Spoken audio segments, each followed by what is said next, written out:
मैं हूं सैयद अखिल, आप देख रहे हैं मेरे साथ परभणी आज तक। परभणी जिले परभणी शहर महानगर पालिका के अंतर्गत आने वाले प्रभाग नंबर 11 दरगाह रोड पर सूबेदार नगर और इसके आसपास के एरियो में जिस तरह से मुस्लिम समाज की बस्ती है और मुस्लिम समाज की बस्ती में परभणी शहर महानगर पालिका कांग्रेस के हाथों में और परभणी शहर महानगर पालिका में जिस तरह से कांग्रेस की सत्ता होने के बावजूद मुस्लिम समाज की तरफ केयरलेस किया जा रहा है। आप देख सकते हैं कि किस तरह से मुस्लिम समाज के लोग अपनी ज़रूरतों को पूरा करने के लिए अपने छोटे बच्चे किस तरह से काम करते हुए नजर आ रहे हैं। और कांग्रेस बैठी है वोट मांगने के लिए मुस्लिम समाज से कि वोट तो मुस्लिम समाज कांग्रेस को देगा, लेकिन क्या विकास करेगी कांग्रेस मुस्लिम समाज में और मुस्लिम बस्तियों में?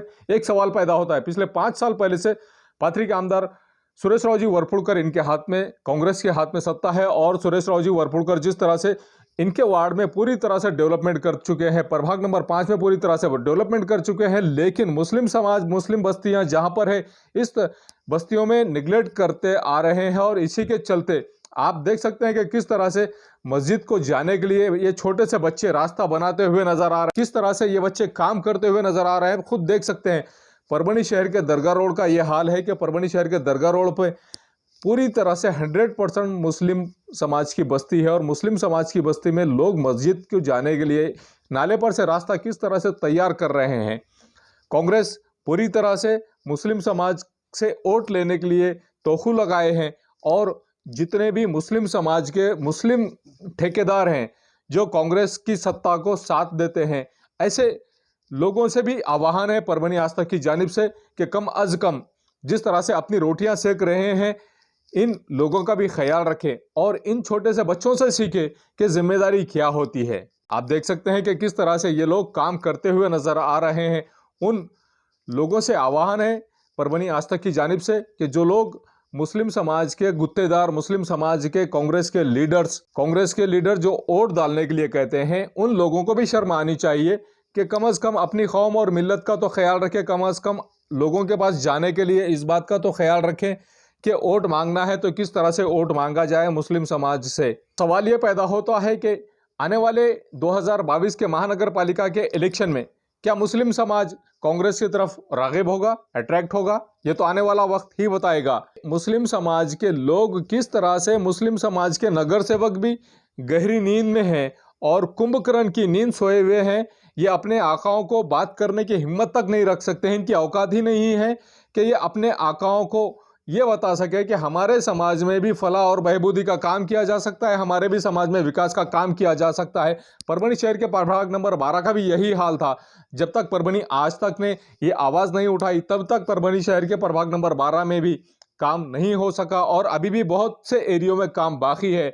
उसी का एक मुंह पर तमाचा है इन लोगों के लिए जो लोग कांग्रेस का साथ देते हैं और मुस्लिम समाज नज़रअंदाज करते हुए नजर आते हैं। स्वराज इंडिया की जानिब से 26 जनवरी 2022 को रक्तदान शिविर का आयोजन किया गया था और रक्तदान आंदोलन करके एक आदर्श रखा गया है। नौजवानों की जानिब से 26 जनवरी 2022 को सुबह के 11 बजे उपोषण मैदान यहां पर रक्तदान शिविर का आयोजन स्वराज इंडिया पार्टी की जानिब से किया गया था। आप देख सकते हैं कि परभणी शहर के मोंडा पुलिस स्टेशन के पीआई सबसे पहला रक्तदान इन्होंने किया है। स्वराज मित्र मंडल स्वराज इंडिया की जानिब से जिस तरह से पहला रक्तदान करने वाले मोंडा पुलिस स्टेशन के पीआई सबसे पहले रक्तदान किया और रक्तदान करने से एक मिसाल कायम की है रक्तदान करते हुए। इस तरह से ये लोग काम कर रहे हैं। आप देख सकते हैं कि बीजेपी के लीडर बाला साहब जाधव और उसी के साथ में आप देख सकते हैं कि एडिशनल अविनाश जी इन्होंने भी आकर यहाँ पर साथ दिया है।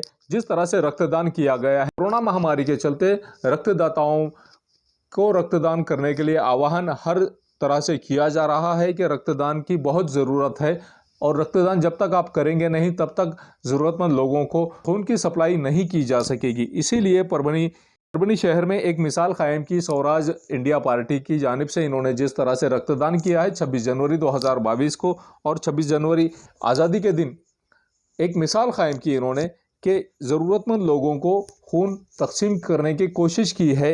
जिन लोगों को खून की ज़रूरत है ऐसे सभी लोगों के लिए एक मिसाल कायम की स्वराज इंडिया पार्टी के लोगों ने। आप देख सकते हैं कि किस तरह से यहाँ पर लोग अपने अपने दोस्तों को लाकर खून दे रहे हैं, रक्तदान कर रहे हैं। आप देख सकते हैं कि किस तरह से यहाँ पर खून की कमी को दूर करने की कोशिश की जा रही है रक्तदान करके।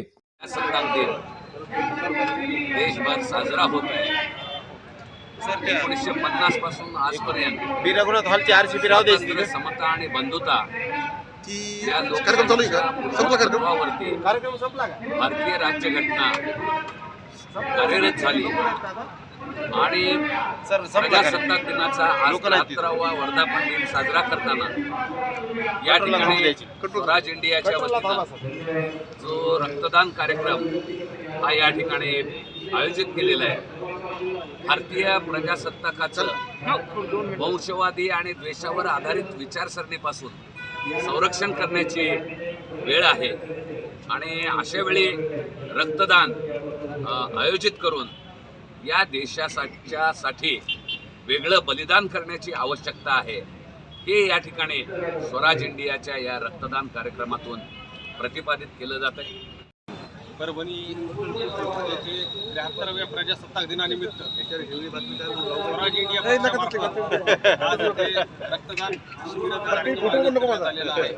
आणि जे किसान आंदोलन होतं त्या किसान आंदोलनाला समर्पित असं हे महारक्तदान शिबिर आज इथं स्वराज इंडिया या पक्षाच्या वतीने उद्या ठेवलेलं आहे. त्यामध्ये आज आम्ही सर्वजण संभाजी ब्रिगेडच्या वतीने सहभागी आहोत. मराठी सहभागी आहोत. 27 जनवरी 2022 को परभणी ज़िले में 2410 कोरोना के टेस्ट किए गए हैं, कोरोना की तपासनी की गई है, जिसमें 624 लोग कोरोना बाधित पाए गए हैं। और उसी के साथ में सबसे बड़ी खुशखबरी तो ये है कि कोरोना से ठीक होने वालों की तादाद में बढ़ोतरी हासिल हुई है। 235 लोगों को आज छुट्टी हो गई है कोरोना महामारी के चलते कोरोना सेंटर से। 235 लोगों ने इस बीमारी पर कामयाबी हासिल की है और ये लोग अपने घर पर गए हैं। एक की कोरोना की वजह से डेथ हुई है। बावजूद उसके जिस तरह से केयर किया जा रहा है 27 जनवरी 2022 को आप देख सकते हैं। परभणी के जिलाधिकारी श्रीमती आंचल गोयल इन्होंने जनता से आह्वान किया है कि आप अपने घर में रहेंगे तो सुरक्षित रहेंगे। कोरोनाग्रस्तों की तादाद दिन ब दिन बढ़ती जा रही है, उसी के चलते इनका आह्वान ये किया गया है परभणी की जिलाधिकारी श्रीमती आंचल गोयल से कि कोरोना से बचना है तो अपने घर में महफूज रहें। ज़रूरतमंद और गरीब लोगों के लिए बीजेपी की जानिब 26 जनवरी 2022 को जिस तरह से घरों को लेकर इनके ज़रूरतमंद लोगों के घरों को लेकर ही लाक्षणिक उपोषण किया गया है। एक दिन का लाक्षणिक उपोषण रखा गया था, जिसमें रश्मि खांडेलकर इन्होंने आश्वासन दिलाया है कि जिन लोगों को घरकुल की योजना का लाभ नहीं मिला है उन सभी लोगों को घरकुल का लाभ मिलेगा, ऐसा आश्वासन इन्होंने दिया है। जिंतूर की आमदार मेघनाताई बोर्डीकर यही नहीं, इनके अलावा बीजेपी के सभी पदाधिकारी कार्यकर्ता यहाँ पर आए और इन्होंने आकर इस लाक्षणिक उपोषण में सहयोग किया, सहभाग किया, जिसमें बड़ा साहब जाधव हरिओम मदद केंद्र, हरिओम मित्र मंडल के हरिओम मदद केंद्र के संस्थापक अध्यक्ष बड़ा साहब जाधव, इन्होंने जिस तरह से यहाँ पर आकर परभणी शहर के उपोषण मैदान में आकर जिस तरह से अपना भाषण किया और भाषण में अपने भाई परभणी के खासदार, परभणी के लाड़के खासदार संजय बंडू जाधव, इन्हें भी नहीं बख्शा। आप सुन सकते हैं, आपको सुनाते हैं कि किस तरह की प्रतिक्रिया इन्होंने दी है और क्या कहा है खुद परभणी के लाड़के खासदार संजय बंडू जाधव और उसी के साथ में पाथरी के आमदार सुरेश राव जी वरपुड़। इन लोगों के मिली भगत के बारे में, इन लोगों की पॉलिटिक्स के बारे में कि परभणी ज़िले में किस तरह का पॉलिटिक्स किया जाता है और परभणी ज़िले में मिली भगत का, एक दूसरे को साथ देने का पॉलिटिक्स किस तरह से किया जाता है। खुद बड़ा साहब जाधव के परभणी ज़िले के लाड़के खासदार संजय बंडू जाधव इनके छोटे भाई है। आइए जानते हैं किस तरह से इन्होंने बात की है और अपने ही भाई पर किस तरह का आरोप इन्होंने लगाया, खुद इन्हीं की जबानी। खासदार संजय जाधव आणि वरपुडकर साहेब आहेत। खूप छान चालला जिल्हा, मिल बाट के खाओ आणि ते बाटग पात्रीवालं बाटग, ते बाटग 200 एकर जमिनीवर डोळा होता, 1000 एकर जमिनीचं लपड होतं, ते बाटग आहे बाटग। त्या बाटग्याला पाणी पाहिजे, मी बाटग्याला वाटलं मेरे साथ कोई नहीं ना, मेरे पीछे क्यों लगा, सब मिल बाट के खाओ। का मड्यावर नेणार ते बी कळू ना, देवाना तर रुपये बी देऊ दे ना, लावला तिसऱ्याचाच खालीच न्यावा लागला, राखामध्ये टाकून ते गंगाला टाकावं लागायला। मी कुणाच्या बापाला भेट नाही, मी मटकेवाला नाही, घालील जेल मध्ये एसपी साहेब, सन्मानानं जाऊ, पण रक्तात बदल होणार नाही। का उठले ते कळना, पण का उठले युतीच हे दोघं एक झाले। राष्ट्रवादी काँग्रेसला वाटलं आपल्याला फाशी घेऊन मारावं लागेल, म्हणून महाराष्ट्राचे मुख्यमंत्री उद्धवजी ठाकरे साहेबाला पैसेवाले लोक कामाचे नसतात. वरपुडकर साहेब 18 लावले 36 कमवायले. कोणानं मार्केट कमिटी सोडली नाही. त्या परभणी शहरात 104 कोटीची पाईपलाईन 400 कोटीत गेली. ड्रेनचं काम 500 कोटीचं आहे. 340 कोटी महाराष्ट्र शासनाचे, 160 कोटी रुपये केंद्र शासनाचे. पण यांना केंद्र शासनाची वाट बघायची नाही. लवकर लागली आचारसंहिता. म्हशीचं दूध म्हशीला कसं पाजविता येईल. 340 कोटीची ई टेंडरिंग करायची. सरकार चोराचं. मग म्हणाले 10 एकर जागा आम्हाला नाला ड्रेनला भेटे ना, गपची मग प्रायव्हेट विकत घ्यायची आम्हाला. ई टेंडरिंग काढलं की 10% भेटतात. म्हणजे तुम्हाला सांगतो 35-34 कोटी भेटतात त्यांना चोराली. मग हेच पैसे वाटायचे. पुन्हा 36 मुसलमान येतात. पुन्हा वरपुडकर साहेबांचं राशन दुकान 5 वर्ष लुटून खाल्लं आणि आमच्या शेतात पडलं म्हणून खोटी केस करा. पुन्हा गंगाधर बोडकरला मध्ये टाक. अरे तू सगळ्यात मोठा डाकू आहेस, कुणाला मध्ये टाकतो बाबा. चोर तो चोर शिरजोर असं झालेलं माणूस. यांना वाटतं जाऊ दे आपण खानदानी माणसात कुठं चोट्याच्या नादी लागा. त्याला वाटतं मै बडा होऊ बाई. आम्ही पालक मध्ये तर नवाब मलिक स्वतःचा जावाई चरस गांजामध्ये 9 महिने आणि निघाला आमच्या देवेंद्रजीला टीका करायला. स्वतःचा अंधार कळणं लोकांचा काढायला गेलं. जेलमध्ये तर सडून बी निघायचं नाही बाहेर. असा कसा पालकमंत्री दिला. छत्रपती शिवाजी महाराजाच्या घरी कधी औरंगजेब आला होता का. मी औरंगजेब आला नव्हता. औरंगजेबाची अवलाद दिली ना शरद पवार साहेबांना. आणि तुम्हाला विकास काहीच करायचा नाही, नुसतं बडबडायचंय. वाळू माफिया हेच, जमीन माफिया हेच, मटका माफिया हेच. यांना काय घेणं देणं आहे. कोण जिवंत आहे, कोण शेतकरी मेला. एवढे कोरोनामध्ये लोक परेशान आहेत. आजही 75 पेशंट आहेत. एकही राजकीय नेता येईना. त्यांना वाटेल मला कोरोना होईल, तरी 2दा कोरोना व्हायला. यांना हजारो कोटीच्या मुंड्या मोडल्यात. त्यांना वाटेल मी मेलं तर माझं कोण खाईल. ज्याचं कच्चं घर आहे त्याला पक्क घर देण्याचं जे स्वप्न त्यांनी ठेवलेलं आहे आणि त्याच्या भाग म्हणून जिल्ह्यामध्ये याद्या तयार करण्यात आल्या.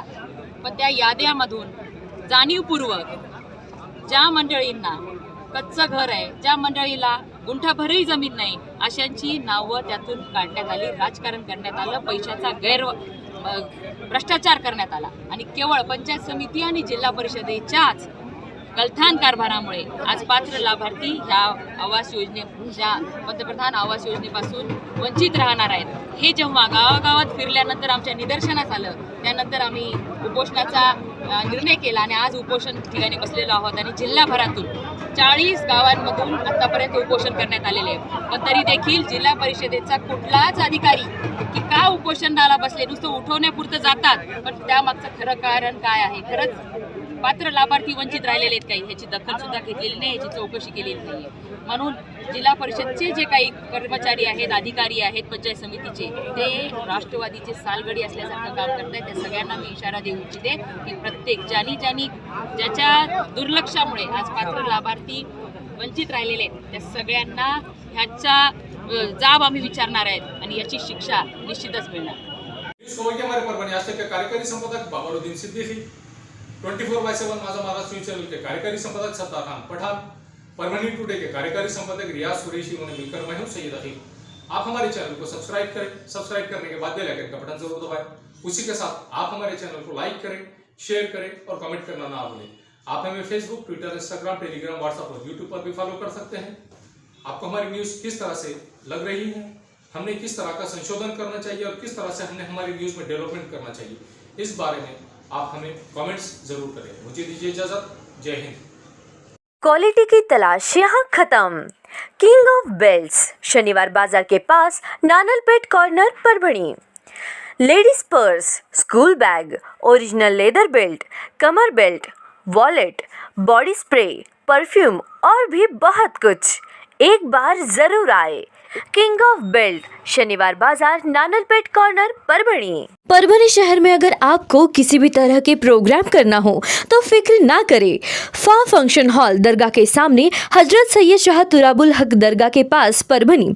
बहुत ही कम दामों में बुकिंग के लिए आज ही संपर्क करें शेख साजिद 9850237549।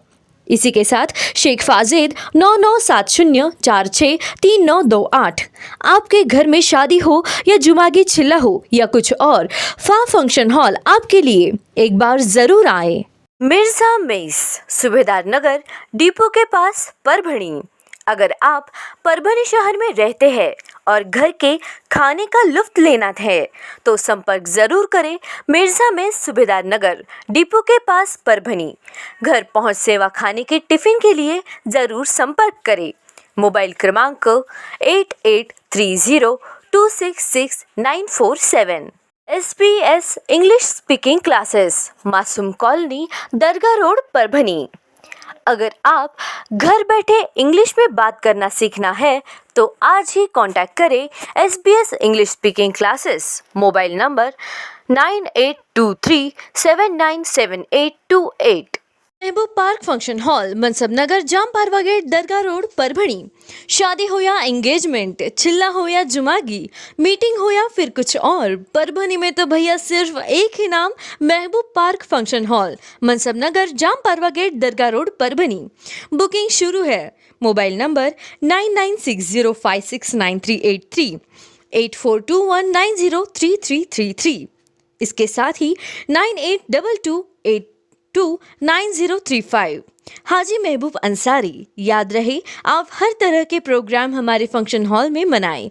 आज ही अपने प्रोग्राम की बुकिंग करें। एयर फिटर उड़ान पुल के पास अनुषा टैकिस के सामने गंगाखेड़ रोड परभणी। 24 तास सेवा।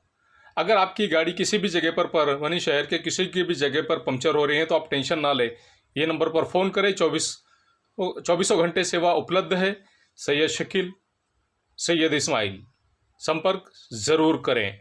समीर टेंट हाउस कुदरती कॉर्नर कादराबाद प्लॉट परभणी। हमारे पास तरह के प्रोग्राम के लिए सामान किराए पर मिलेगा। शादी, एंगेजमेंट, चिल्ला जैसे सभी प्रोग्राम के लिए संपर्क करें सैयद मुज्जमिल। मोबाइल क्रमांक 9766683126। मोहम्मद अकबर का Janata aluminium, Padola colony Subedar Nagar Dargah road Parbhani. हमारे पास aluminium partition, sliding windows, glass work, composite panel, aluminium doors, cupboards तैयार और फिट करके सबसे कम कीमत में मिलेंगे। एक बार संपर्क जरूर करें मोहम्मद अकबर। मोबाइल क्रमांक 9890232128।